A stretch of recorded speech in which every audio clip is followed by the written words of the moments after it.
Assalamualaikum warahmatullahi wabarakatuh.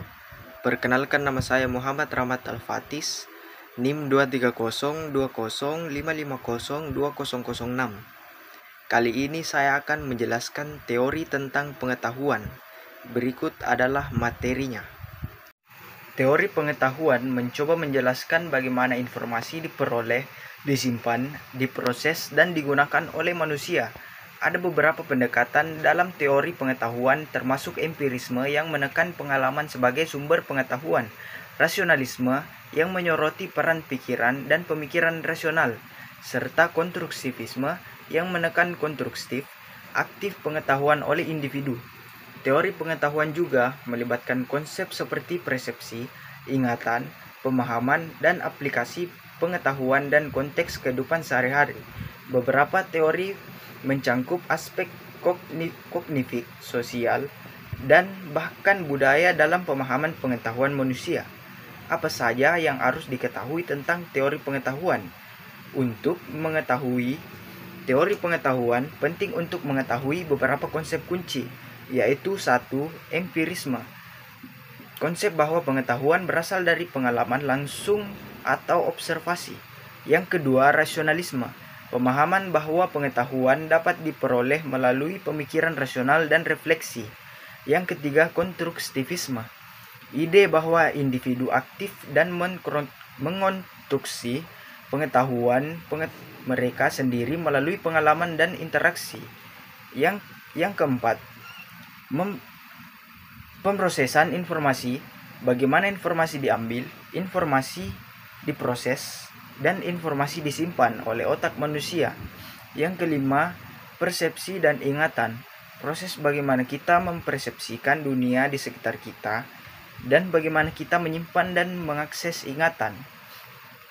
Penting untuk diingatkan bahwa teori pengetahuan adalah bidang yang kompleks dan multidisiplin, mencangkup konsep dari filsafat dan psikologi sosial dan neuroscience. Assalamualaikum warahmatullahi wabarakatuh. Perkenalkan, nama saya Muhammad Lukman Salam, NIM 23005502005. Kali ini saya akan menjelaskan tentang pengertian ilmu dan kaidah ilmu. Berikut ini materinya. Pengetahuan ilmu adalah suatu usaha sistematis untuk mendapatkan pengetahuan melalui proses observasi, pengukuran, eksperimen, dan penyelidikan. Tujuannya adalah untuk memahami, menjelaskan, dan meramalkan fenomena atau kejadian di dunia ini. Ilmu melibatkan penerapan metode ilmiah dan pengembangan teori untuk menyusun pengetahuan. Ilmu. 1. Objektivitas. Ilmu harus dilakukan secara objektif, tanpa adanya bias atau perubahan pribadi yang dapat mempengaruhi hasil. 2. Metode ilmiah. Proses ilmiah harus diikuti termasuk perumusan, desain, penelitian, pengumpulan data, analisis, dan interpretasi. 3. Empirisme. Pengetahuan ilmu harus dilaksanakan pada pengamatan langsung atau pengalaman empiris. 4. Falsifikasi. Teori atau hipotesis harus dapat diuji dan mungkin dibantah melalui bukti empiris. 5. Keterbukaan terhadap umpan balik. Ilmu harus terbuka, terdapat kritik dan umpan balik untuk meningkatkan validitas pengetahuan. Assalamualaikum warahmatullahi wabarakatuh. Perkenalkan, nama saya Muarya Setiawan dengan NIM 2302055502002 dari kelompok 1. Di sini saya akan menjelaskan dari sifat ilmu pengetahuan dan metode ilmiah. dari sifat ilmu pengetahuan, yaitu memiliki karakteristik. Antara lain yang pertama yaitu objektivitas, yaitu ilmu berusaha menghindari bias subjektif dan personal. Ini berarti bahwa hasil penelitian harus berdasarkan bukti yang dapat diobservasi dan diverifikasi oleh peneliti lain, dan tidak dipengaruhi oleh pendapat atau keyakinan pribadi.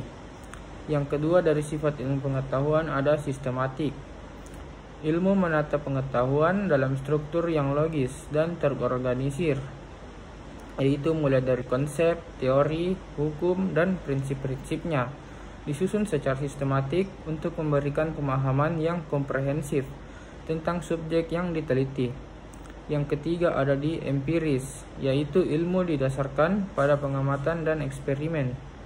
Yang keempat ada konsistensi dan reproduktif, yaitu ilmu mencari konsistensi dalam pengetahuan. Hasil eksperimen atau observasi harus dapat diulang dan menghasilkan data yang konsisten dalam kondisi yang serupa. Yang kelima yaitu prediktif, adalah ilmu yang memungkinkan kita untuk membuat prediksi tentang fenomena alam berdasarkan hukum dan teori yang ada. Prediksi ini harus dapat diuji dan diverifikasi. Yang keenam ada dinamis dan progresif, yaitu ilmu yang selalu berkembang. Penemuan baru dapat merevisi atau bahkan menggantikan pemahaman sebelumnya. Ilmu tidak statis tetapi selalu bergerak maju dengan penemuan dan inovasi baru. Untuk metode ilmiah, metode ilmiah adalah proses yang digunakan para ilmuwan untuk memperoleh pengetahuan ilmiah, yang biasanya meliputi yang pertama dari metode ilmiah ada di pengamatan, yaitu mengidentifikasi dan mendefinisikan fenomena atau masalah yang perlu dijelaskan. Yang kedua ada di bagian pertanyaan, yaitu pada mengembangkan pertanyaan penelitian yang spesifik berdasarkan pengamatan. Yang ketiga ada hipotesis, yaitu membuat dugaan sementara atau hipotesis untuk menjawab pertanyaan tersebut. Hipotesis ini harus dapat diuji. Yang keempat ada di eksperimen, melakukan eksperimen atau pengamatan tambahan untuk menguji hipotesis.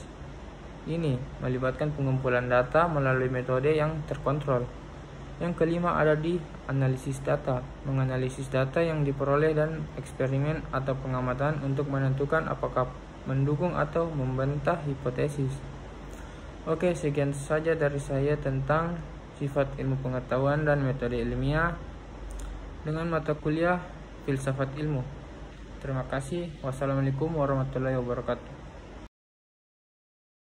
Dalam Islam, ilmu dianggap sebagai sarana untuk mendekatkan diri kepada Allah dan sebagai bentuk ibadah. Dasar dan klarifikasi ilmu dalam Islam dapat diuraikan sebagai berikut. Yang ke-1, Al-Quran dan Hadis. Al-Quran dan Hadis atau ucapan dan tindakan Rasulullah merupakan sumber utama ajaran Islam. Mereka menyampaikan pentingnya ilmu, pencarian pengetahuan, dan penelitian. Yang kedua, ayat-ayat yang mendorong ilmu. Beberapa ayat Al-Quran menekan pentingnya pengetahuan dan pemahaman. Contohnya ayat Al-Alaq 1-2, yaitu bacalah dengan menyebut nama Tuhanmu yang menciptakannya, menekankan dan aktivitas membaca dan belajar. Yang ketiga, ilmu sebagai warisan Rasulullah. Rasulullah Muhammad dianggap sebagai pendidikan terbaik, dan melalui hadis banyak pengetahuan dan etika yang diajarkan untuk diikuti. Yang keempat, menekankan pada keadilan dan keseimbangan. Islam menekankan pentingnya ilmu membawa keadilan, keseimbangan, dan manfaat bagi umat manusia.